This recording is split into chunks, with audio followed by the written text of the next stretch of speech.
So hello everyone, my name is Krish Pratap Singh. So today we are driving into one of the most shocking, brilliant and thought-provoking works in English literature by Jonathan Swift, A Modest Proposal. This essay may sound disturbing at first, but trust me, the message behind it is extremely powerful and deeply meaningful. So stay with me as we explore the history, the satire, and the true message hidden beneath Swift's shocking words. To understand a modest proposal, we must first understand the situation of Ireland in the early 1700s.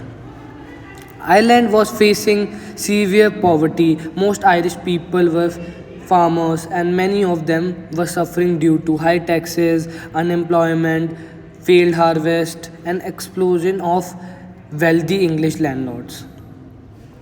Children were starving, families were homeless, and the government offered almost no real help.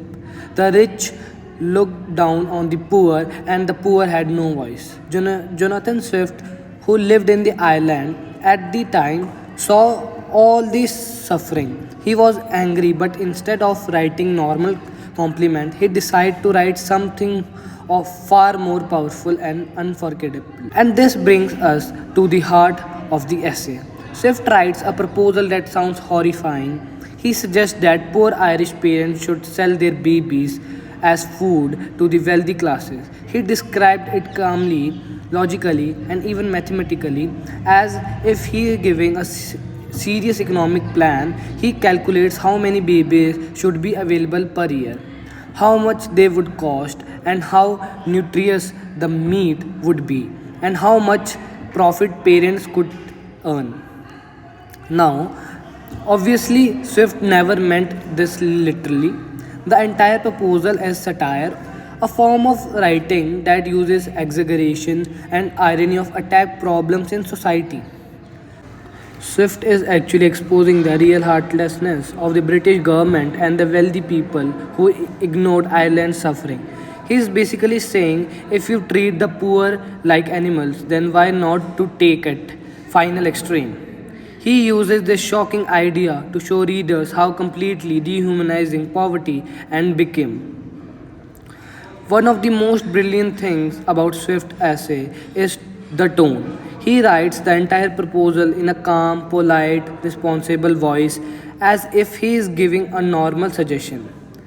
This tone creates a strong contrast with the horrific idea he is presenting. This is what makes the satire powerful. Throughout the essay, Swift uses irony, sarcasm, logical arguments, false statistics, and an overly professional style.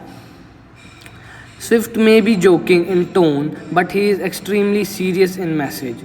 He is criticizing the British government for ignoring Irish poverty, rich landlords who exploited poor farmers, society's lack of compassion towards the poor, failed economic politics that treated humans like numbers.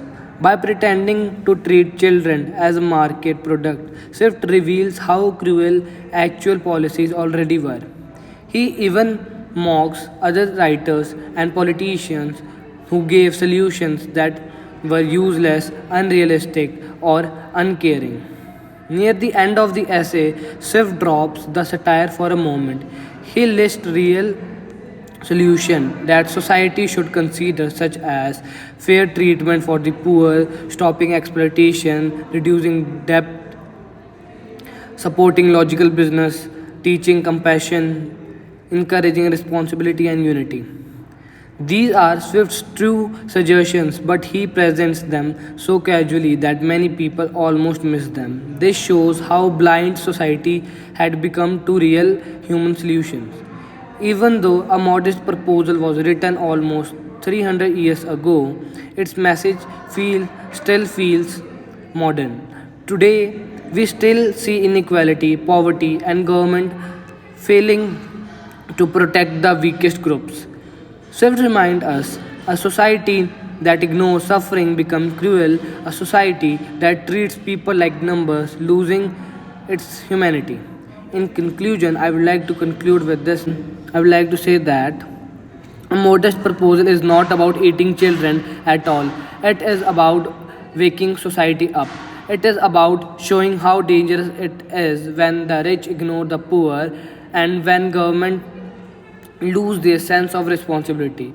Swift used satire, shock, and irony to force people to pay attention, and because of that, this essay remains one of the most powerful works of English literature. Thank you so much for watching.